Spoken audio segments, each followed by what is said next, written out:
Voilà, aujourd'hui nous sommes en compagnie de Zoé Brisby pour la double vie de Dina Miller aux éditions Albin Michel. C'est toujours une question classique, mais je vais vous demander de nous raconter l'origine du roman, s'il vous plaît. Alors, j'avais dans ma tête depuis un certain temps, depuis mes études d'histoire de l'art, en fait, l'opération Paperclip. Donc, je pense qu'on reviendra dessus après, Oui. peut-être. Mais j'avais ce fait historique donc, de cette opération Paperclip. J'en avais entendu parler durant mes études et ça m'avait choquée, forcément. Et donc, c'est resté dans un coin de ma mémoire. Et puis, quand là, je cherchais, je me suis dit, tiens, de quoi je veux parler au prochain roman? Ben là, c'est venu immédiatement. J'ai eu envie de parler de ça et le personnage de Dina est arrivé. Est-ce qu'on pourrait dire, avant de commencer à rentrer dans l'intrigue, pardon, que c'est une suite lointaine de votre précédent roman, Les Mauvaises Épouses, parce qu'on se retrouve dans la même période, un peu le même cadre, avec un village vraiment, je vais dire artificiel, c'est un vilain mot, mais je pense que vous comprendrez ce que je veux dire. Est-ce que ça vous semblait logique, justement, parce que c'est une période que vous aimez bien, je pense. Oui, alors, c'est pas une suite, mais c'est dans la même veine, effectivement. Voilà. On est dans la même veine, puisqu'on retrouve cette Amérique un peu dorée, cet âge d'or, cette Amérique lisse, vraiment c'est l'American Way of Life. Et on a l'Amérique idéalisée. Et après, on a ce qu'on a quand on découvre quand on gratte un petit peu le vernis, on voit que tout n'est pas si lisse, si glamour. Et donc, moi, j'aime beaucoup cette époque-là. Et c'est vrai que là, ça se passe 10 ans après Les Mauvaises Épouses. Voilà. Alors, je ne veux pas faire de bêtises, je vais vous lancer une grande mission, c'est de nous dire un petit peu l'histoire de votre nouveau roman, pour pas que j'en dise trop, moi, justement.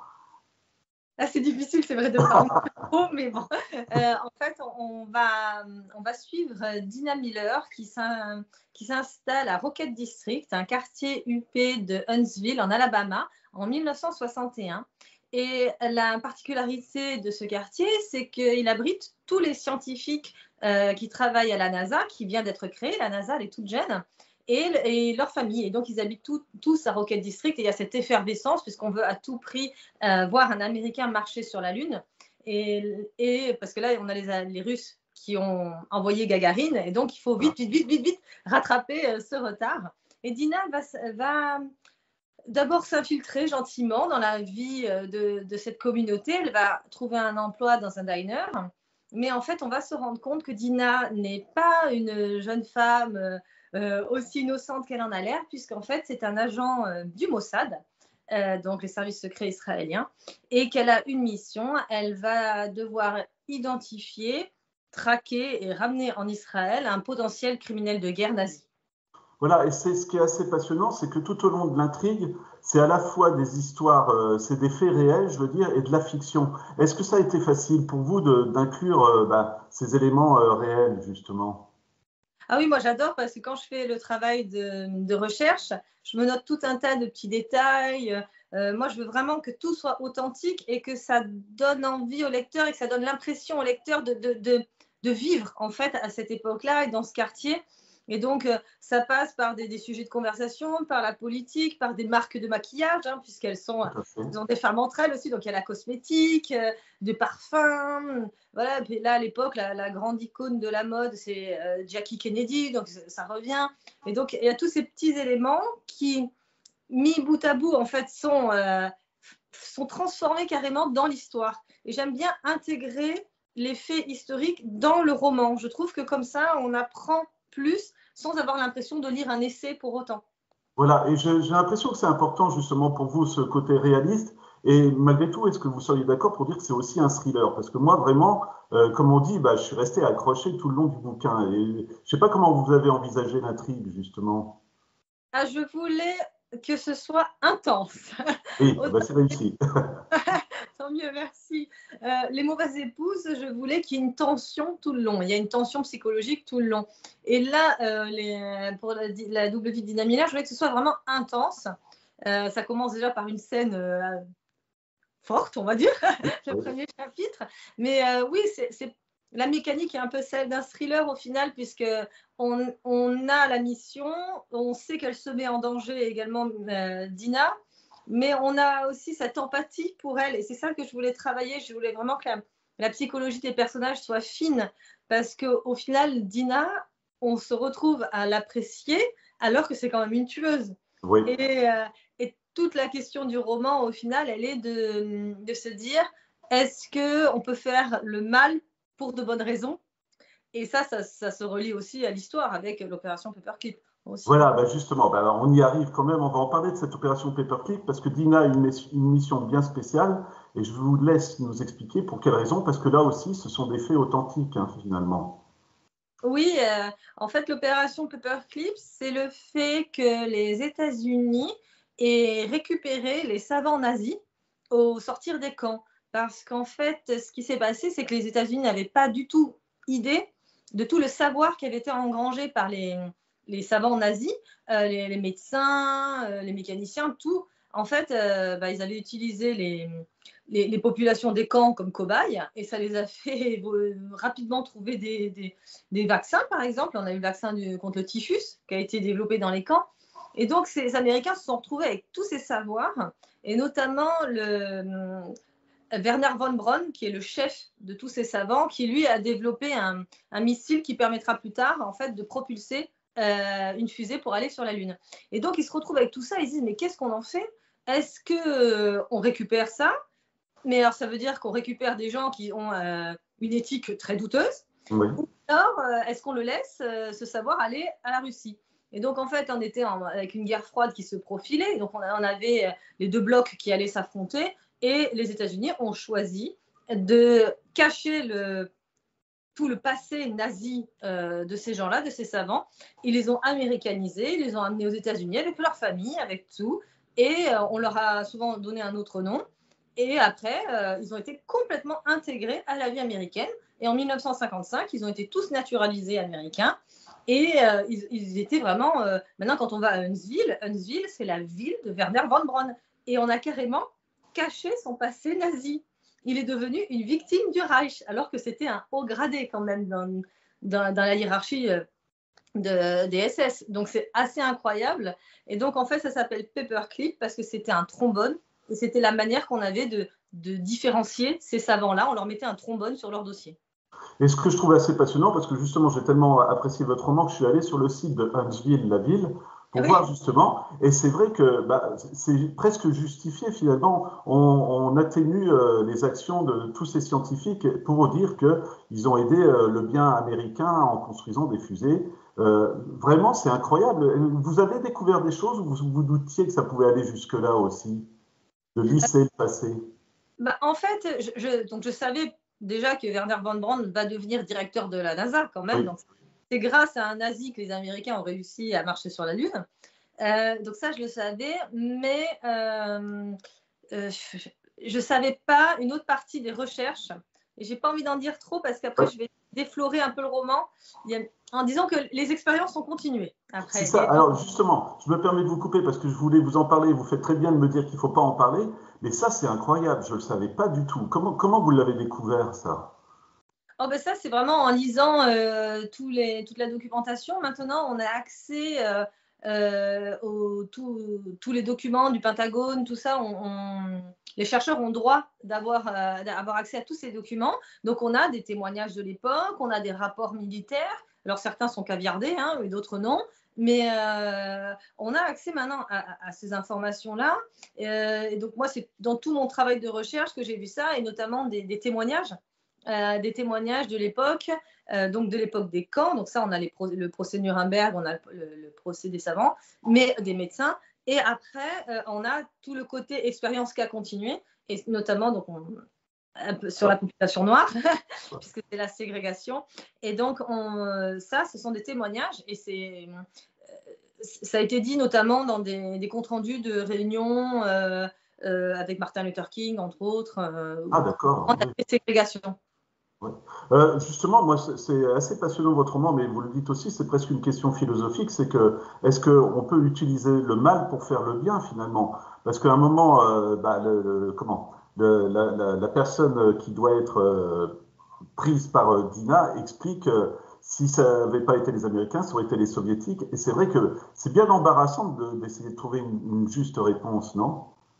Oui, parce qu'en fait, ce qui est difficile maintenant, c'est de ne pas juger, parce que nous, on juge avec notre recul, mais mon but, moi, il est de poser les questions, de donner les éléments de réflexion et de dire ce qui s'est passé vraiment dans l'histoire, et de surtout décrire ce qui s'est passé dans l'histoire, mais ne pas réécrire l'histoire. Puisque en ce moment, on a tendance à beaucoup réécrire l'histoire, voire à l'effacer. Et je trouve que c'est une erreur, puisqu'on on risque d'avoir beaucoup d'erreurs à nouveau qui vont se repasser. L'histoire doit nous instruire en fait sur ce qui s'est passé pour éviter de refaire les mêmes erreurs et de retomber dans les mêmes pièges. Et donc là, on ne sait pas si les Américains n'avaient pas fait ce choix de garder les nazis pour eux, l'URSS l'aurait fait et la redistribution du monde aurait été complètement différente. Donc c'est vraiment faire le mal pour de bonnes raisons. On ne sait pas, voilà, tout comme Dina, est-ce qu'elle a le droit de tuer pour de bonnes raisons? Et c'est vraiment, effectivement, c'est une question d'éthique, une question de morale et presque philosophique, ouais. Voilà, et c'est horrible à dire, mais on l'a souvent dit aussi, c'est que les guerres sont source de grands progrès technologiques aussi. Donc l'aviation ou des choses comme ça, je ne justifie pas la guerre, mais c'est vrai que ça fait accélérer certaines recherches, quoi. Je parle du mot de fin que vous avez, justement à la fin, où vous expliquez que vous êtes à l'aise dans cette époque des États-Unis. Vous voyez continuer un peu à écrire encore des romans dans cette période? J'aime beaucoup cette période. Là, je suis en train d'écrire un roman qui se passe également aux États-Unis, mais à une autre période. Donc, j'aime bien avoir un panel un peu large. Et là, je m'intéresserai à un destin hors norme, mais je ne peux pas en dire plus puisque c'est encore en train d'être écrit. Mais après, je ne m'interdis pas d'écrire sur la France non plus ou sur un autre pays. En fait, moi, ce que j'aime, c'est le fait historique. Et je trouve que peu importe en fait où ça va se passer, ça va nous apporter quelque chose et il y aura forcément des résonances sur notre vie actuelle en fait. Il y a forcément des choses qui se passaient à cette époque-là, mais qui nous parlent aujourd'hui aussi. Et donc, je peux vraiment trouver une autre période, mais c'est vrai que j'aime beaucoup les États-Unis de cette époque-là, tout ce qui est Hitchcock, ce glamour un peu dangereux. Et est-ce qu'on peut parler aussi de l'hypocrisie de cette époque finalement? Parce que on fait paraître, ça, on pourrait en parler, hein, les épouses dans Le Monde Enchanté, ça rappelle tellement Atomic City, si je me souviens, dans Les Mauvaises Épouses, où les femmes font un barbecue au moment d'une explosion nucléaire. Ici, c'est un peu la même chose avec un essai de fusée. On doit faire un barbecue pour fêter. Enfin, je trouve ça assez fascinant. Ça doit vous enthousiasmer. Je sais pas comment dire, mais de décrire ça tout en sachant que derrière, c'est pas du tout ce qui se passe, quoi. Oui, parce que moi j'aime beaucoup travailler sur les apparences. Voilà. Et, les apparences et les dynamiques de groupe. Parce que moi j'ai peut-être un côté un peu mouton noir, donc je suis jamais là où on m'attend, donc ça paraît dans les groupes c'est un peu bizarre pour moi. Et donc j'aime bien étudier l'ennemi commun par exemple dans un groupe ou vraiment les dominants et les dominés, et donc ça dans un vase clos c'est hyper intéressant à travailler. Et puis après voilà, ces relations des femmes, forcément ça a un écho aussi aujourd'hui, puis on se dit est-ce qu'on a évolué, est-ce qu'on a évolué de la bonne manière, là ce sont les prémices mais vraiment tout petit du féminisme aussi, et ça amène encore une fois à réflexion. Et ça sera une de mes dernières questions, mais justement, ce monde féminin, il vous intéressait aussi, justement, vous venez d'en parler un petit peu, c'est encore plus, je vais le dire encore une fois, mais encore plus enthousiasmant de parler de cette hypocrisie finalement. Et ça passe peut-être par les femmes, parce que les hommes sont durs, alors que les femmes, c'est que du paraître et elles sont en souffrance. On peut parler de Chérie, par exemple, ou des choses comme ça. Oui, Chérie, justement, on parlait de l'ennemi commun ou du mouton noir. Ouais. Elle, c'est vraiment le bouc émissaire du groupe, puisque elle est un petit peu ronde et donc elle ne rentre pas dans les canons de l'époque, et elle va être sujet de beaucoup de moqueries. Et on a justement cette relation de groupe et la hiérarchie des hommes qui se retrouvent dans le groupe des femmes, puisque les femmes n'ont pas d'autre ambition possible, d'autre évolution possible que d'être les épouses de leur mari. Donc, pour évoluer, il faut que leur mari évolue. Et donc, on va avoir Mandy, elle qui est la chef de groupe, la meute, carrément la chef de meute. Et elle va écraser pour imposer sa domination. Et la victime désignée, ça va être Chérie.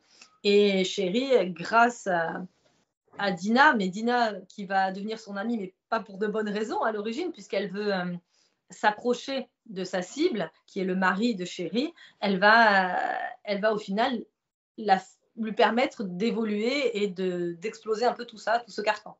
Voilà, et une histoire d'espionnage finalement, mais qui dure sur plusieurs mois. Ça a été évident à maintenir la durée de l'histoire. Justement, on aurait pu imaginer Dina venir faire sa mission et repartir quelques jours après, mais là, c'est sur plusieurs mois quand même.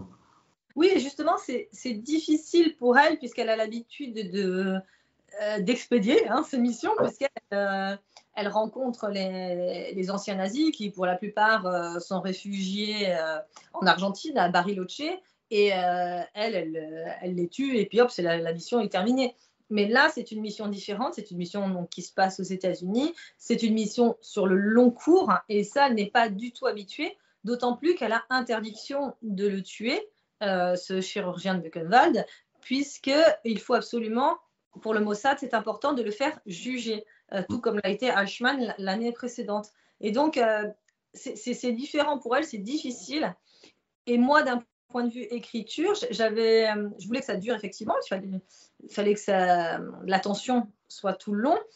Mais la difficulté réelle pour moi a été de respecter les vraies dates de lancement des fusées. Oui, c'est vrai. Donc là, à chaque fois, c'était vraiment, il fallait que je sache, que je m'adapte à tel lancer a eu lieu à telle date. Il n'y a personne d'autre que moi qui va vérifier, mais pour moi, c'est important que tout soit juste. Voilà, et je vais vous faire un aveu, c'est que moi j'ai été chercher, je ne vais pas dévoiler la fin, mais si vraiment il y a eu un souci sur la base au moment de la fin du roman, normalement il y aurait dû y avoir quelque chose qui s'est passé sur la base, mais tout ça vous l'avez inventé alors, mais c'est impressionnant parce qu'encore une fois, c'est un plaisir de mêler l'authenticité et la fiction, je trouve. Parce qu'en fait, il y a vraiment, c'est très entremêlé que moi j'ai inventé et ce qui est vrai. Et donc, c'est bien, si vous ne pouvez pas faire la différence, c'est que j'ai bien fait mon travail. Tout à fait. Et juste une toute dernière question, mais vraiment, ça a été quoi le déclic de vouloir placer, et je focalise sur vos deux derniers romans, mais de vouloir placer vos histoires aux États-Unis, années 60, c'est le cinéma, d'accord, mais après, il y avait aussi une recherche encore historique, on va dire aussi.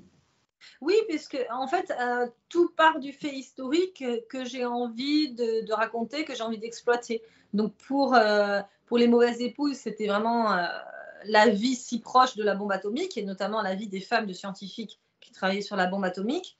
Donc ça, je trouvais que c'était vraiment très intéressant d'imaginer leur vie. Et là, c'était parti aussi justement d'un voyage à Las Vegas.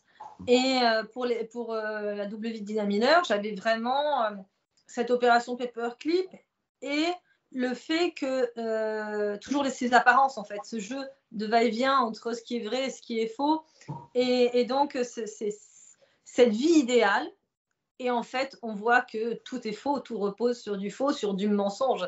Et en fait ce qui est drôle, c'est qu'on parlait de film, j'ai l'impression un peu que si le livre était adapté en film, on pourrait avoir un début en noir et blanc avant que Dina arrive, et en fait Dina amènerait la couleur parce qu'elle ouvre les yeux un peu de tout ça, et elle fait littéralement tout exploser. C'est vraiment bien vu. Et voilà. Et moi, je pense aussi aux publicités américaines de cette époque qui correspondent vraiment à ce que vous racontez, quoi, tout simplement.